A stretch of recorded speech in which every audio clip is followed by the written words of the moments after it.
Graveyard Hill, written and narrated by Ian King. My cousin Shane and I set up our little tent at the back of the farm, where it was unlikely that anybody would disturb us. Water rolled leisurely past along the creek bed that had been carved into the bronzed clay. It was within earshot of our chosen campsite. Peaceful sounds, cool and fresh aromas rose up to tease our senses. Dainty leaves from the overhanging willows played their mysterious tunes and hid much of the creek from the midsummer sun. This was our secret, hidden paradise for the next few days.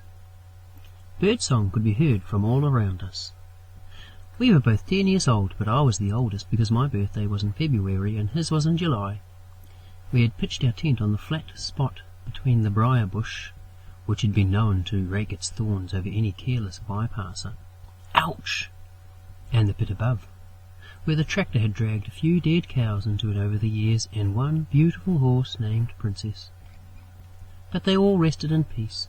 Fortunately for us, nothing had found its final destination here in recent weeks. Phew, that would stink. We had named it Graveyard Hill. It was nice and flat there, mostly, and hidden away amongst the wild flowers speckling the hillside, purple and yellow, and some even red. They were pretty paint-brushed blotches among the sun-bleached bones that was scattered higgledy-piggledy around. It was a sort of special place for the local residents, the dead centre of our farm. Well, that's what we would call it in the Jap anyway. Earlier on, Shane and I had caught some eels from down at the dam, not too far from here. We had made fishing rods fit for the purpose out of some simple tea tree branches and nylon that we found in Dad's shed. We chucked on some fishing hooks we'd found and some old nuts for weights. That was all we needed. On the farm we used whatever we could find. It's called Kiwi ingenuity. We were going to cook them over our fire on a spit with some number 8 wire and Y sticks selected from broken branches. We'd poked them into the ground to make it all ready for holding up the eels above the roasting flames. The river sheer bulged with fresh peppery watercress right outside our door, so it was a full-course meal, veggies and meat. Oh, but we cheated on the dessert as we had bought some rice pudding in a can. Yum. Shane, get some watercress. I'll get the eels ready, okay? Did you bring the pot? Yep, at the back of the tent. Fill her up. Oh, I saw some wild strawberries on the other side of the graveyard too. Can you go and get some of those? We're having a feast tonight. Oh yeah, boy. How about a rabbit? Shall we get one of those too? Nah, we'll go out tonight with the 22 and try after dinner. They're easier to hit at twilight, if you can see them, that is. Well, find one, I reckon. There's plenty about. We'll need to bleed it overnight anyway. Rabbit stew tomorrow. The fire was stoked up and still had plenty of hot coals glowing after we'd boiled the cress. I had never spat an eel before, and when the flames tickled at its grey flesh it came alive. Whoa, look at that! I thought we'd killed that hours ago, Shane exclaimed as his eyes near popped out of his head. The eel looked like it was trying to wiggle off the number 8 wire and away from every lick of the flames. It's creepy. Yeah, it's dead all right. See that flame lick there? It's amazing how that part of the body twists away from that point of contact. Must be nerves, I told him. But it's dead. It sure sends my nerves a-twitching just watching it. Ouch! There it goes again. Maybe dead isn't all we think it is. You've heard the stories about life after death, haven't you? And that is when we started the ghost stories. The eel tasted great, and so did everything else. We were nearly popping out of our jeans buttons afterwards. We felt awesome, and that is what you call fun down on the farm. We stoked up the fire, and its roaring flames danced in the cool damp air. The smoke shimmered mysteriously over distant shadows of the rough farmland. Shane started. One cold night in the deep woods of the Waipoua forest, a family was heading home to Opunoni, and their car broke down. Shane really dragged out the tension with his pauses. Only a few weeks earlier had someone been murdered and decapitated there. No one had found the body. His head had been thrown down into the bush near the giant kauri tree, Tani Mahuta, king of the forest. Oh, come on, Shane, boring. Is that the one where the father has his head chopped off? Everyone knows that story. Can't you do any better? Yeah, but you haven't heard what really happened. Oh, get over it. Let me tell you a story from around here. And so it was my turn. I told Shane about the man who was pushed off the mountain just above our farm. I told him how some of the neighbours had heard his cries as he fell and how he was screaming out for Utu, Utu, until his entrails burst all over the bushes below. I had been talking for a few minutes and was really enjoying my graphic descriptions of how his messy ghost, messy because he wasn't really in one piece anymore, you get that after a 300-foot fall, had been seen by many of the locals and was still hunting the district for the person who had pushed him over the edge. He was still crying out, Utu, Utu, as he haunted, I told him. Utu? What does that mean in English? It's revenge man in Maori. Don't you know any Maori? Yeah, I know some. Kia ora, orihanga, and how's it, bro? We both laughed. Anyway, Shane, shut up and let me finish my story. And so I continued. You can always tell when his ghost was around because the wind would suddenly blow real strong. Pook, pook! A lonely sound echoed around our campsite and Shane's eyes flashed wide and uneasy. His head snapped around, trying to find the source of the noise. What the hell was that? Don't you even know what that is? You're a typical city slicker, aren't you? It's just a moorpork, you know, the native owl of New Zealand. He's calling for a mate. Man, you're hopeless. I hope you'd learned something today. Remember your experience after lunch. Oh, shut up, that was unfair. Oh, but it was so funny. I laughed again as I remembered how horrible I'd been to Shane that day while we were driving over the farm on the tractor. He was standing on the carrier, poking out of the back of the tractor as I drove. Now, at one time in the raceway, I decided to see what he would do if I backed him up into an electric fence. I knew he wouldn't get an electric shock as the tyres on the tractor are huge and rubber. They won't allow the fence to earth, hence no shock. However, he didn't know that. Heck, I'd even managed to get him to pee on an electric fence once. Boy, I felt really bad after that, as he leaped and howled in pain and then ran after me to give me a well-deserved knuckle sandwich. It's hard to chase someone down when your pants are still around your ankles, though. Man, I have some fun when my towny cousins come to the farm. Anyway, as we got closer to the wires, he was shouting, literally shouting and swearing at me, telling me to stop it, you idiot! Stop the tractor! He had many colourful names for me too, and I was laughing until I nearly wet myself. He was freaking out, but I kept backing him up.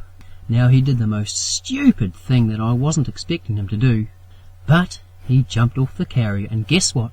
As he landed on the ground, he had his hand on the tray for support, and then zap!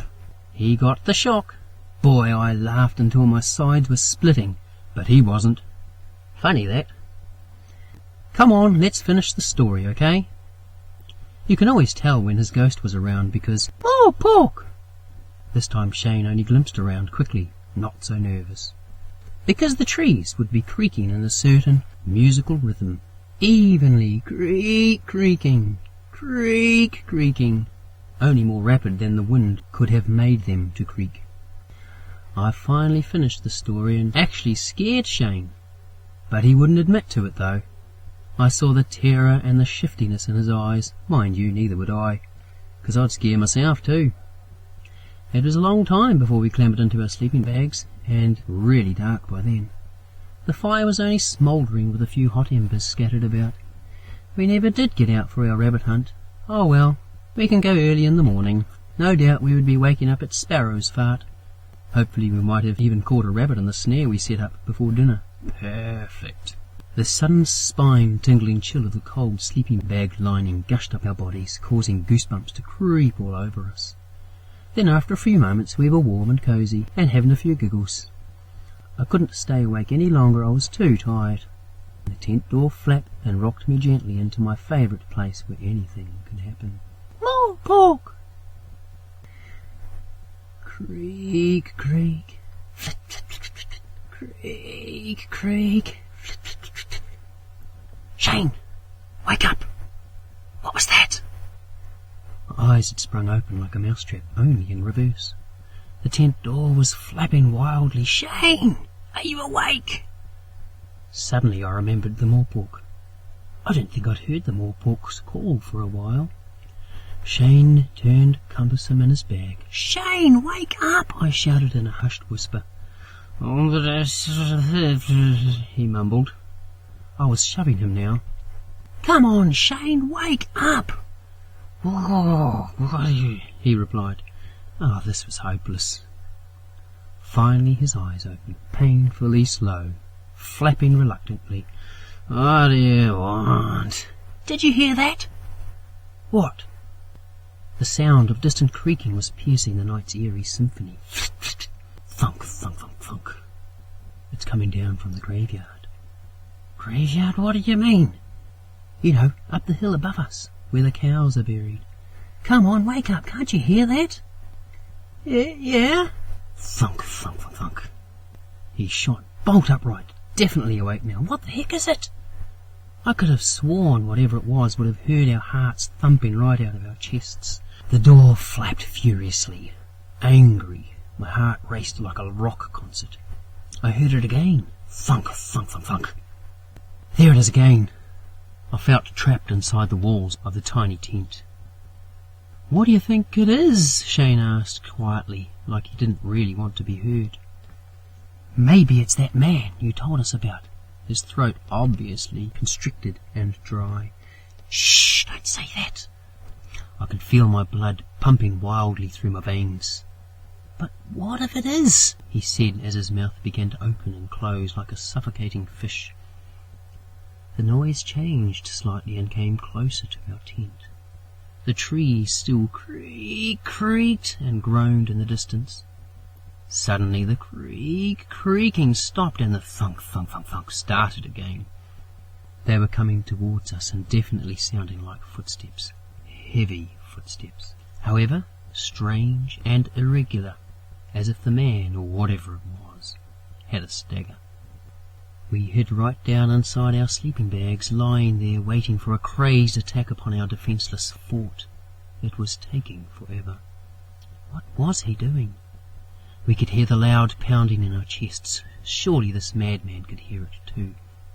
I felt like the blood was draining from my face, and I could almost make out Shane's face, pale as a corpse, almost glowing in the dark. Mine must have been shrouded the same. The staggered plodding of heavy feet came closer and closer. It was right outside now, I knew it.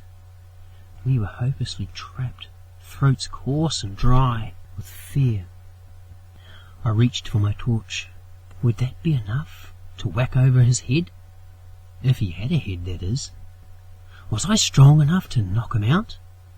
Was I prepared to find out? And that is when the plodding stopped.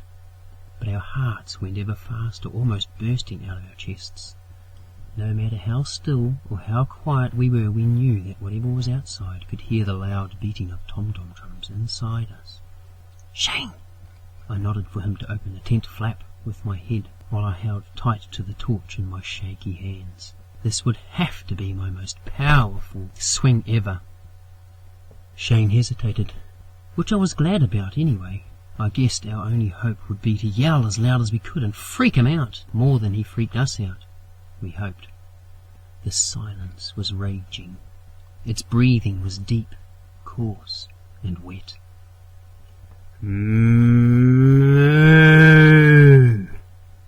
We were stunned and shocked in the tent, minds racing crazy and confused. But then the silence went on again. Then, with a tilt of our heads and a breath of relief, we burst into uncontrollable laughter. It was only one of Mum and Dad's old cows.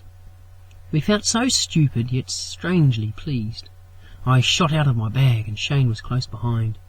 We slowly pulled open the tent door to peek at who she was, and through the crack we saw her. "Rosemary, you scared the crap out of us, girl." She towered above us, her big brown eyes glistened in the moonlight and looking straight at us. I'm sure they were laughing eyes, laughing at our expense. She looked so funny, like a hand puppet had gone wrong, and she wriggled her ears while giving us a gentle moo, as if saying, "Don't worry, boys, I'll stand guard for you tonight. "Rosemary, you really had us worried," I said in a timid voice. She was only a cow, but with her looking after us that night we felt safe. And after that we crawled back into our tent, laughing our heads off. The end. Graveyard Hill, written and narrated by Ian King.